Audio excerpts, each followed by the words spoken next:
I guess if someone was to ask me about coming to work at the BBC, I would say that it's the only place I've worked where being a woman hasn't held me back. It's actually been something that I've been encouraged to follow my dreams, because my management at the moment are female, and I do feel like you get a little bit of that, yeah, we've been there, come on, we can do this, it's fine. Is the BBC diverse enough? It was in the news recently that the BBC is going to increase diversity by investing £100 million of its TV budget over a 3-year period to produce diverse and inclusive content.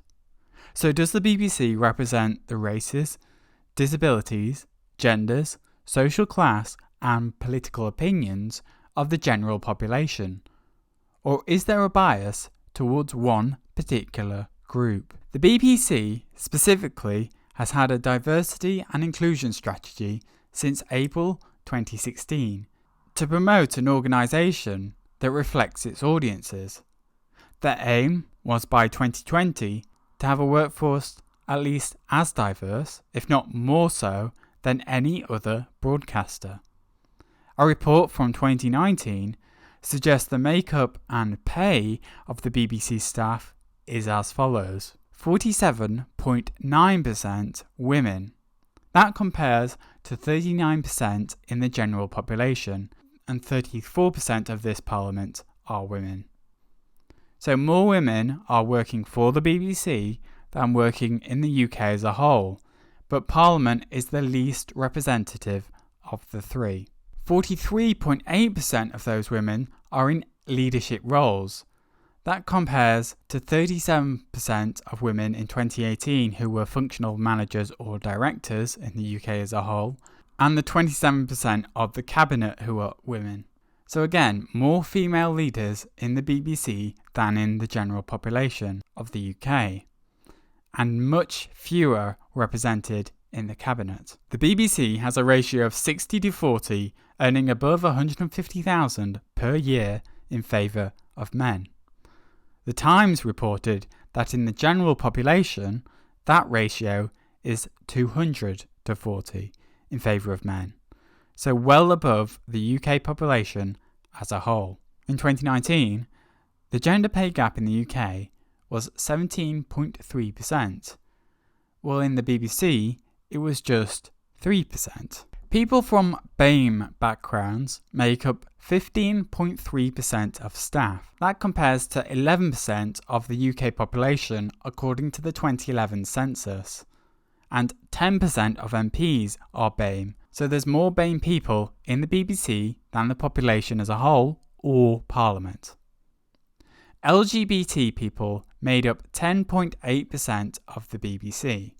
That compares to just 2% of the population identifying as lesbian, gay or bisexual, and 7% of MPs being openly gay.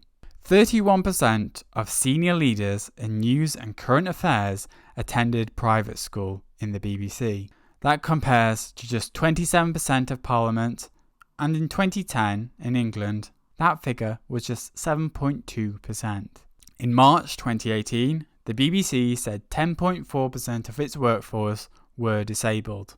That compares to 22% of the UK as a whole and 0.7% of MPs. So the BBC has more women, LGBT, privately educated and BAME people than the UK population as a whole, but fewer disabled people. So should the BBC impose identity politics and equal opportunity representation to match the demographics of the UK, or should it focus more on representing the political views of the UK, which so far has produced an even less diverse Parliament than the BBC, or the UK population as a whole?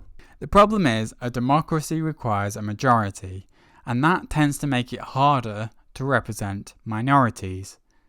The BBC consistently and rightly stands against racism and draws attention to climate change, among other more left-wing scandals and stories. Good evening. Dominic Cummings broke the rules. The country can see that, and it shocked the government cannot. The longer ministers and Prime Minister tell us he worked within them, the more angry the response to this scandal is likely to be.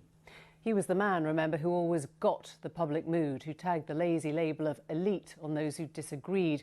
He should understand that public mood now, one of fury, contempt and anguish. He made those who struggle to keep to the rules feel like fools and has allowed many more to assume they can now flout them.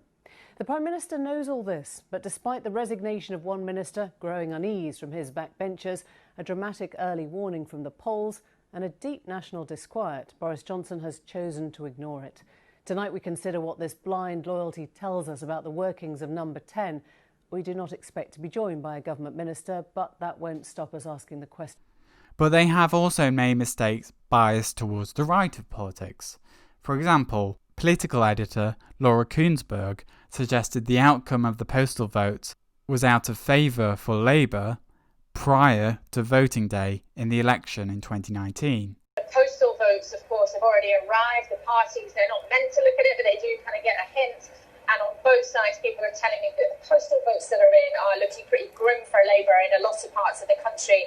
To suggest the BBC is biased towards either the left or the right fails to recognise the BBC as a mainstream media outlet, which means that it is biased anyway because they get money from a tax source to pay people to present information and entertain the British people. The biases come from the monopoly of their funding, the people who they pay, and the country they're presenting to.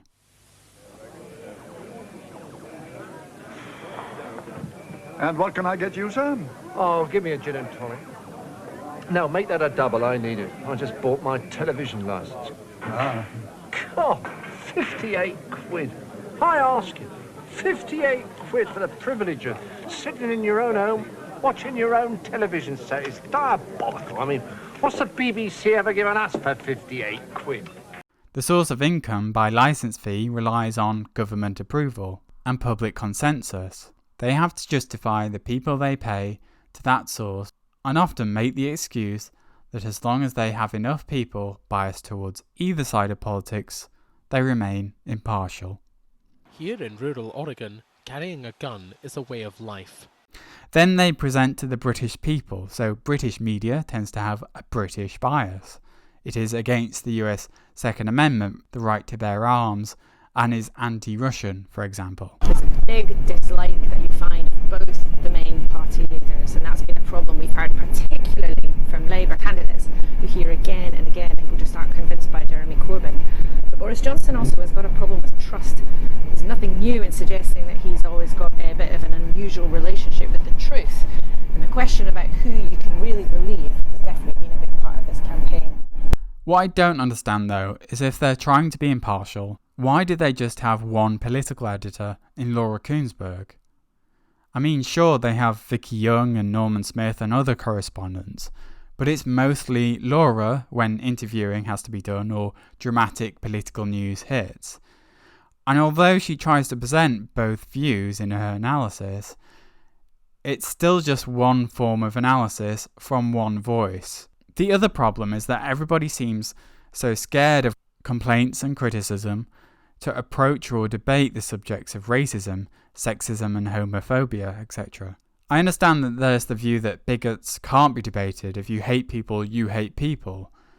But it didn't play well in their coverage of immigration issues surrounding Brexit or in the Black Lives Matter protests. It comes across that they're so unwilling to suggest that perhaps the protests did not have a good enough justification when you take into account the impact of coronavirus and the criminal damage that they caused, or perhaps they think that immigration is not a problem for the UK in the circumstance of Brexit. They therefore seem biased in support of Remain or Black Lives Matter. There is the opposite view, however, that they had Nigel Farage on so many times that it proves they're biased the other way. They're caught between a rock and a hard place. On the one hand, avoiding accusations of institutional racism, while on the other, representing all opinions of the UK. They're also very one-sided on the issue of climate change in support of environmental measures to reduce carbon emissions. It is always the fight for justice, and it feels like we have passed some kind of social tipping point where people are starting to realize that we cannot keep looking away from these things. We cannot keep sweeping these things under the carpet, these injustices. Because they're scared to being seen to misinform people about scientific fact and want to promote the BBC brand as an environmentally conscious one. This, however, means an over-promotion of figures like Greta Thunberg, making the BBC not just the news reporters, but the news creators. Once you make a figure famous, their actions and consequences of their actions become in part your brand's responsibility. And coverage of scandals involving Miss Thunberg, Nigel Farage, or anyone else will always be tainted with this assumption of allegiance and therefore never appear impartial. I think the issue isn't so much about the identities of staff, but in the inclusion of thought, which isn't just the BBC's problem. We live in an internet age which lends itself well to echo chambers, puritanism, and a lack of diverse thinking. If you don't agree with someone today, it's easier to block it from your consumption than in the past. And the BBC has to try and reach out, fact-check any misinformation, and be sensitive to the situation all at the same time. But in trying to include everyone means sometimes you can include no one. Sometimes information gets lost. Sometimes stories are unjustly linked together. Some stories get over-promoted. And sometimes people without the talent required for their role are put into positions they don't belong. I'm not saying it's bad to have diverse employment and inclusive content, but if the BBC continues to make an issue of it, they are at risk of alleging themselves with what people call woke politics. If it turns out the ongoing divide between liberalistic, puritanical woke politics and populist nationalism becomes an issue, or maybe it already has, then it's going to seem they can't report on a news event or can't present a drama or a comedy without seeming one-sided, even if they're not, because people don't forget allegiances and mistakes. It is worse to make diversity an employment priority, because then the BBC no longer focuses on quality or impartiality and instead employs people based on diversity, and it can become positive discrimination. The trick is to be involved in an issue enough so as neither to contribute to it nor ignore it. But at the moment, the BBC gets away with winding both sides of the political divide up and largely ignoring criticism. As long as the internet has echo chambers, the BBC will face that criticism, and one day something will happen which results in the BBC taking a side, or historically taking a side, which leads to its downfall. But do you agree with me? Join in the debate below and subscribe.